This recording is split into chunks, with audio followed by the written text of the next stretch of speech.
if you're experiencing any kind of illness or dis-ease in your body or discomfort in your life, today's episode is going to give you the magic recipe to help you turn all that around and really start creating the life that you would like and start creating health.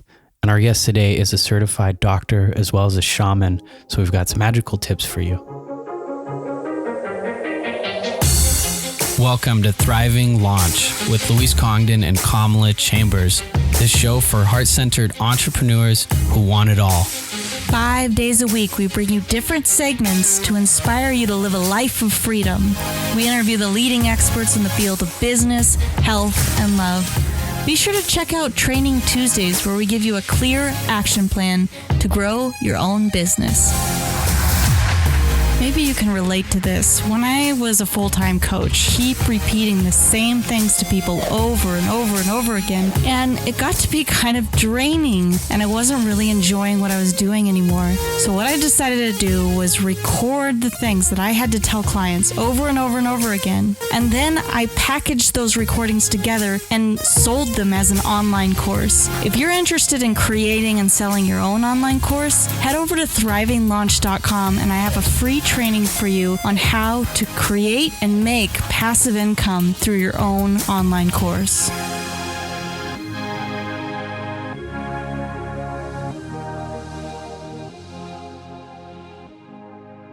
Today's guest is a best-selling author, the founder of the world-renowned Institute of Energy Medicine, the Four Winds Society, and is an integrative doctor.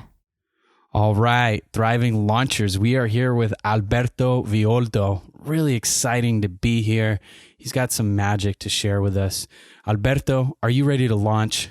Yep, I'm ready. Let's go. Beautiful. You know, one of the things that you talked to me about, which just really connected with me and just made me feel so good, is one of the things that you told me you do every day, which is you say, thank you, thank you, thank you.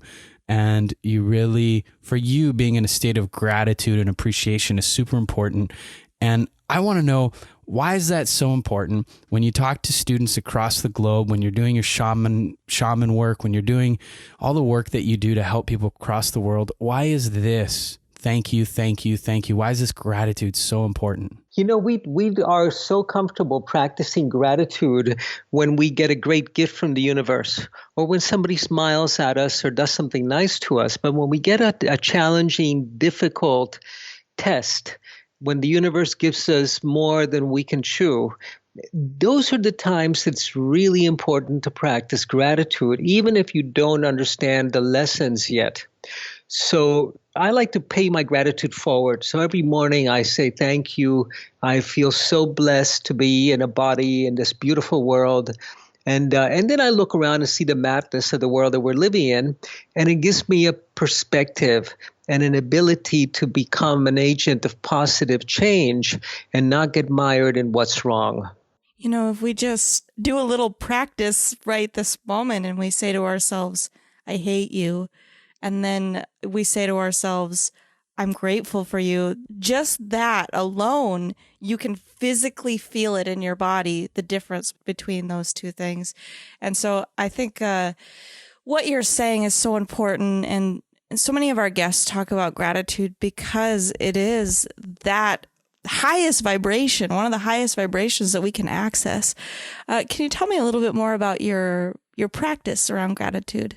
Well, my training is with the shamans. So I spent many years as a medical anthropologist in the Amazon and in the Andes Mountains, working with indigenous communities that had had no contact with the church or with the state or with the Western mythology. And the Western mythology is a very masculine one. It's a very abrasive, aggressive, dissecting. Our medicine is about antibiotics that kill things and chemotherapies that attack. And they have a worldview that's very feminine, that's very participatory. And the way that you get to participate in creation is by creating. And gratitude is what takes you to that place of grace, of being able to take on the stewardship for everything that you see around you, for the earth, for all living beings, and for a moment that sometimes may feel that it's very out of integrity. But as you hold that presence there of beauty and of co-creation, then truth emerges out of that situation. And I think that we're all called to that practice today. Today, I feel that we have to stop looking for truth or for beauty and begin creating beauty and bringing truth to every moment and every circumstance that we find ourselves in. And for the ancient earth keeper traditions, the aboriginal traditions of this world, and remember that we're all aborigines, we are all native peoples of this earth. These ancient shamanic and feminine traditions were founded on the practice of immense gratitude. And when you do that, it becomes a cellular, physiological, biochemical, neurological experience. It's pretty wild. You know, one of the things that I really love about what you're saying, and really reminds me of the work of Dr. Emoto, who did this research where he took water and froze it and would take pictures at different stages of the water. And he would put words on these little containers that the water was held in, and they would be in various languages so that the people taking the pictures wouldn't know what the words said, therefore kind of eliminating this, the impact that we have as researchers and our own biases. And he noticed that when we had words like I love you, I care about you, these very beautiful crystals would form. They'd be very complete. They'd be very unique. And then when he put words of hatred or anger, they would never really completely form into these beautiful crystals. Even some of the colors would change when they took the photos. It had a significant impact. And if we translate that into our bodies being 75, 80% water or so, then we see that what you're talking about for me is we are impacting the cells in our body. What is this practice, this gratitude, according to the shaman and the Four Wind Society, your work? What is this practice of gratitude? How does it impact the world outside of you, the world that we're looking at? Okay, Louis, let me take you back a little bit. In my most recent book is One Spirit Medicine, which is exactly about these practices. How do we create the world with beauty? How do we create our health with beauty? How do we take our health span to equal our lifespan? And that requires certain practices at a very immediate level, certain dietary, eating good food, organic, healthy, wholesome, practicing forgiveness, forgiving yourself, forgiving others, and then understanding that we are a colony organism, that we have about 100 trillion cells in our body, and 90 trillion of them do not belong to us. They belong to the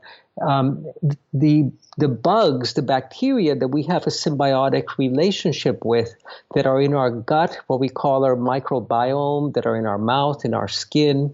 They're 90% of who we are. So when you practice gratitude with them, they're so grateful that you love them that they create health for you, because they want to keep the colony healthy. They keep the parasites away, they keep the viruses away, and they have such an important job. You know, most of our interactions with the environment and with the world don't happen through our eyes. They happen through our gut, through the food we eat, the water we drink, the air we breathe. So it's helpful to think of ourselves as a colony organism, like a beehive or an anthill. And when we do that, we realize that we're made up of everything that's involved in creation. We have over 10,000 different species of good bacteria that live inside of us. 10,000, not 10,000 bugs, 10,000 species, numbering 90 trillion in total.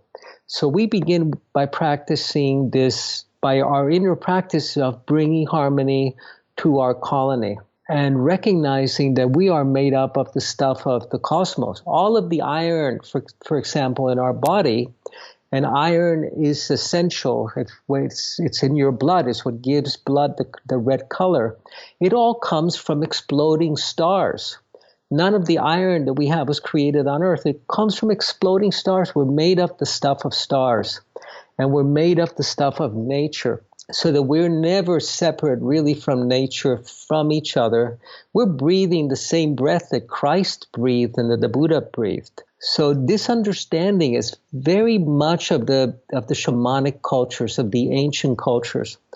And it reflected in their healing practices.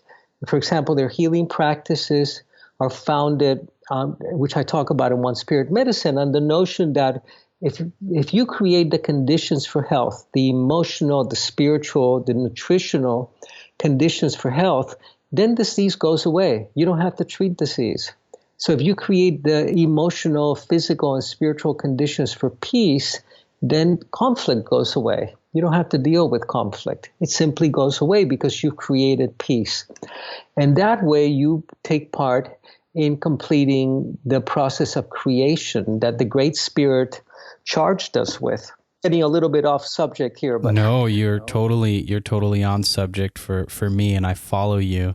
Recently, we interviewed Donna Schwank, who talked about probiotics and all these different little things that are in your body, and she was saying a lot of the same stuff that you are. She was talking more specifically about enzymes and probiotics and how they help you, microorganisms. And it's just really cool how there's this loop, this circling back, and how complete you are in your explanation of why this practice of gratitude is so important. I know that in my life, when I practice gratitude, I start to notice that the world changes. If I change, the world changes. And yesterday, this is not a one-time thing where you just find this gratitude and you are there and you never have to come back to the practice.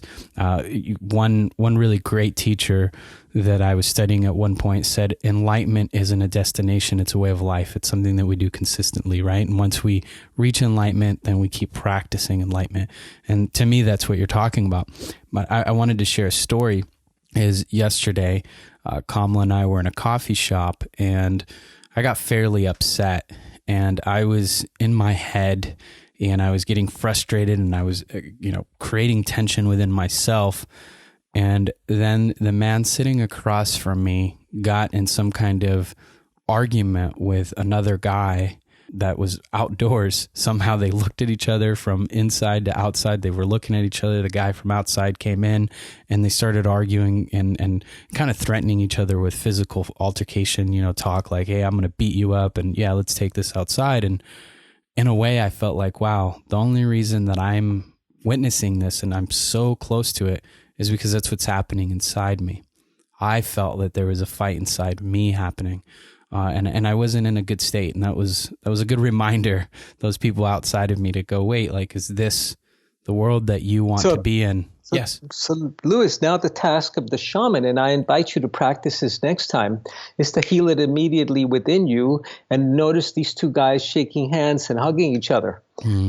So we got to internalize the practice. The world always will mirror you back, of course, but that mirror is an invitation to take action.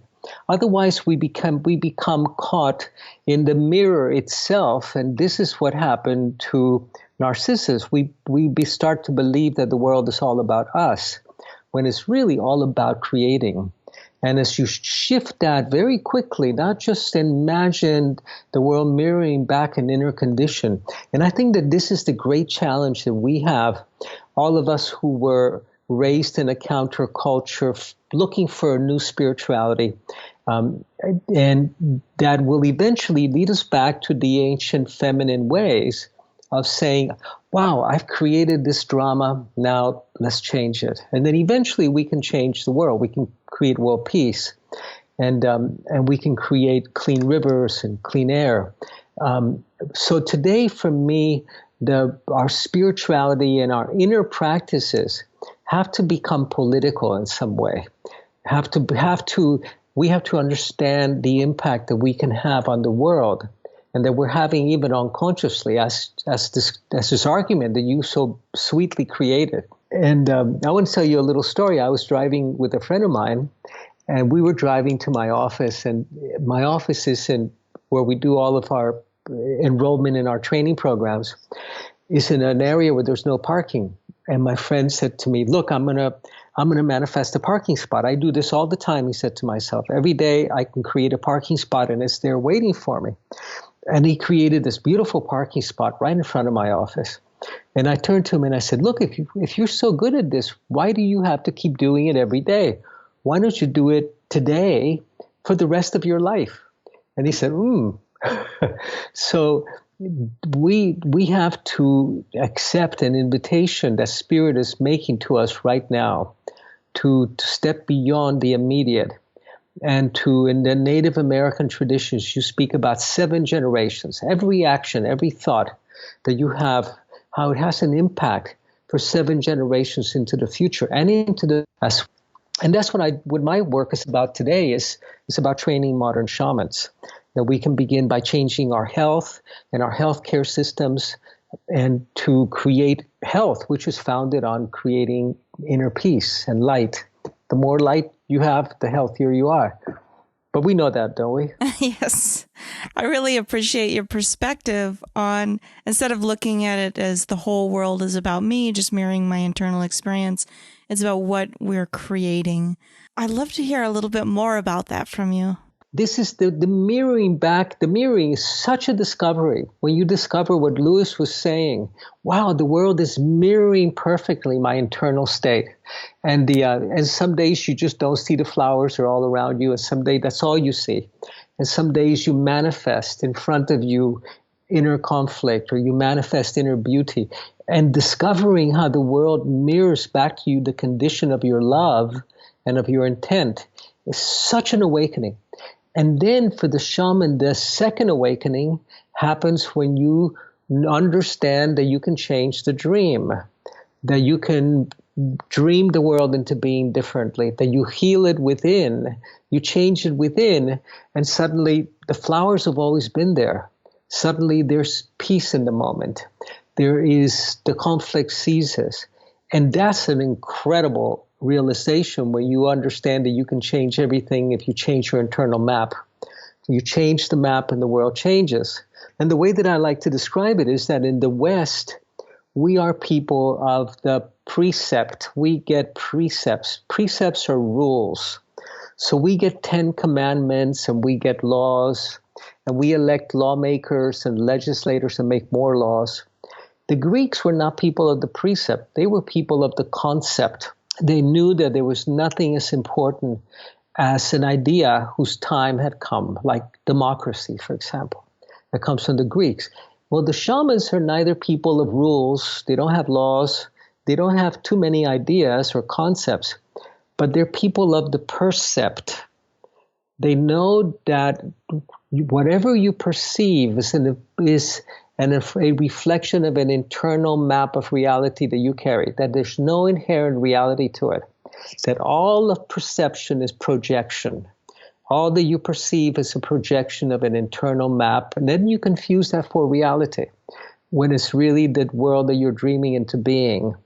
And then you can take part in dreaming the world into being more creatively, and not just living out the dream or the nightmare, for example, of the genetics that run in your family that tell you how you're going to get sick and die, or of the emotional dramas that our mothers and fathers had that tell us what our emotional landscape is going to be like. So we can dream that differently then. And this is a tremendously empowering discovery for the shaman, because then you begin to co-create. You begin to take part in creation with the Great Spirit.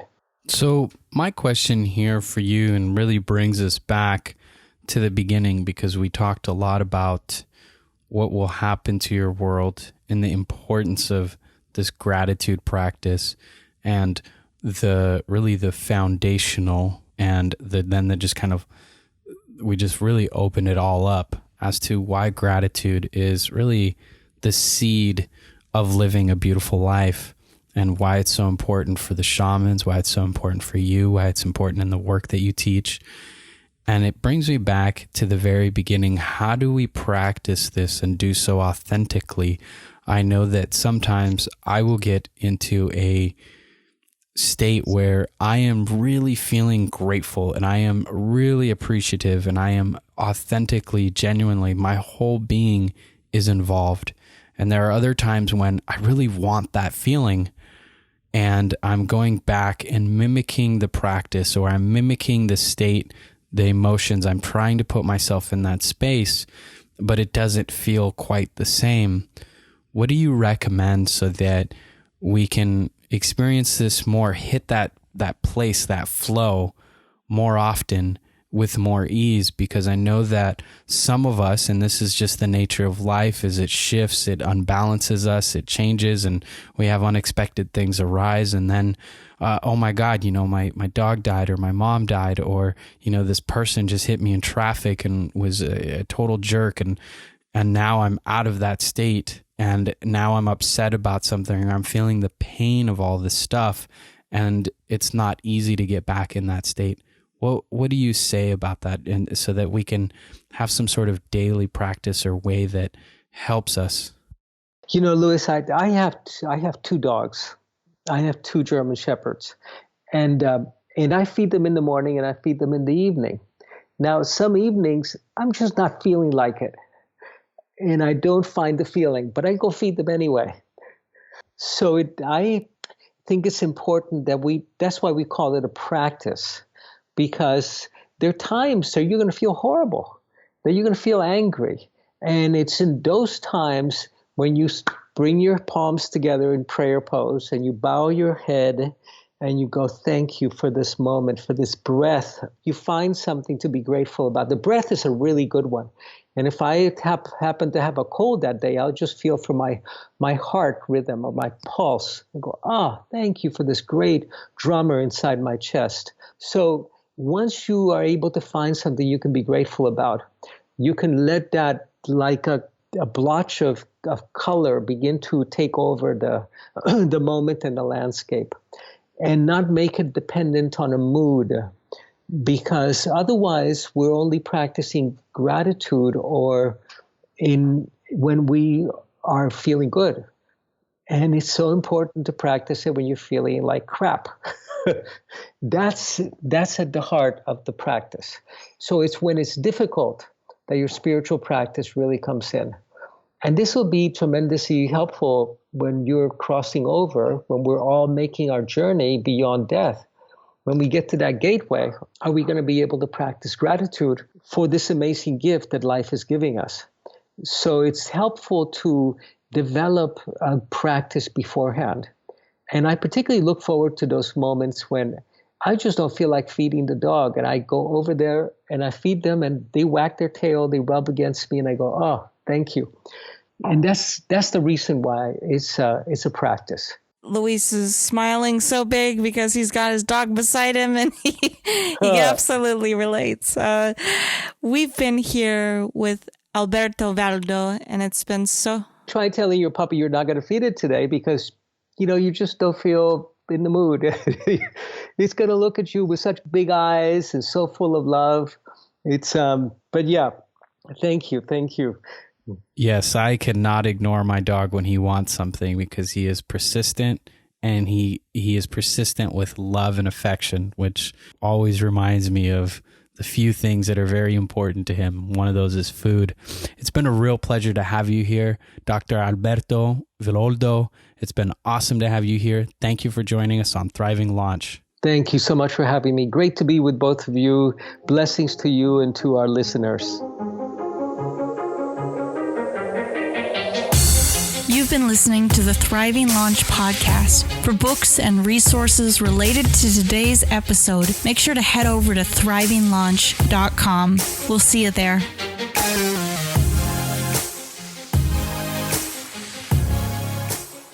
Be sure to tune into our next episode where we talk with Timothy Sykes about giving back and the importance of generosity.